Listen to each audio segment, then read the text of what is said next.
তো দেখতেই পাচ্ছ আজকে আমি কেলেন পাড়ে আছি। তো কেলেনে গাড়ি ঘোরাতে গিয়ে পুরো গাড়িটা ঢুকে গেল একদম। কেলেন থেকে পাড় থেকে নিচে নেমে গেছে। এই সামনে খেজুর গাছটি আছে, গাড়িটা উঠতে চাইছে না, ঠিক আছে। তো এখন গাড়ি দিয়ে আজ আসছে আমাদের 4x4টা, ওটা দিয়ে টানা হবে। দড়ি ফড়ি সব লাগানো আছে, একটু টানলে গাড়িটা উঠে যাবে, কিন্তু সেরকম কোনো ফাঁসাফাঁসি হয়নি।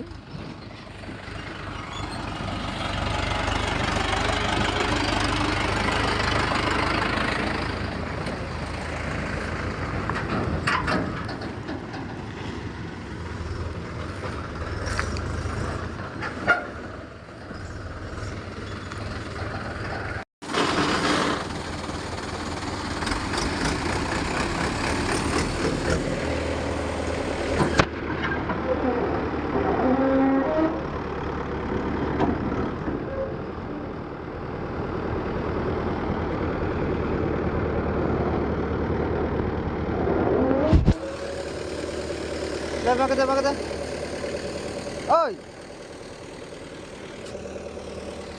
ওদিকে করে সিঙ্গেল ব্রেক কর, যাইতে হবে জোর স্যার, একটু আগে যায়।